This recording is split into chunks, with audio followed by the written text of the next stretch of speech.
আওয়ামী লীগকে ফেরাতে চাইলে বিএনপি বিপদে পড়বে, তাই এ সিদ্ধান্ত থেকে দলটিকে সরে আসার আহ্বান জানিয়েছেন এনসিপির আহ্বায়ক নাহিদ ইসলাম। ভারতীয় সংবাদ মাধ্যমে মির্জা ফখরুলের মন্তব্য ঘিরে এ কথা বলেন নাহিদ। এছাড়া নিউ ইয়র্কে এনসিপি নেতাদের হেনস্থার ঘটনায় দায়ী কর্মকর্তাদের বিরুদ্ধে ব্যবস্থারও দাবি জানিয়েছেন তিনি।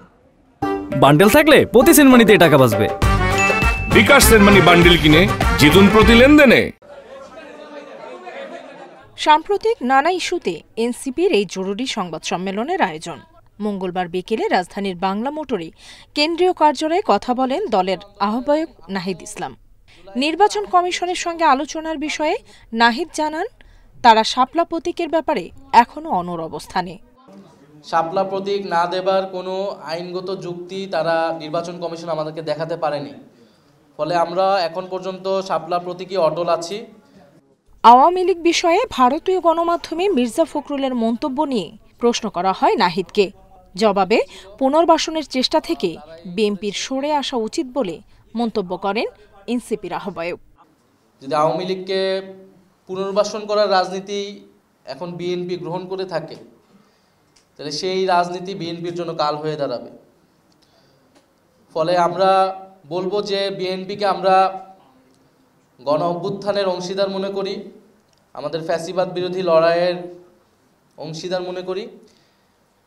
বিএনপি যাতে ভুল রাজনীতি না করে সেজন্য বিএনপির প্রতি আমাদের আহ্বান থাকবে। নিউ ইয়র্কে এনসিপি নেতাদের হেনস্থায় সরকারি কর্মকর্তাদের ব্যর্থতা দেখছে এনসিপি।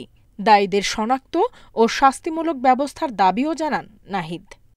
যে ক্রমাগত হামলা, ষড়যন্ত্র এবং অপতৎপরতা চলমান রয়েছে, সরকারের পক্ষ থেকে উপযুক্ত কোনো ব্যবস্থা আসলে নেওয়া হয়নি।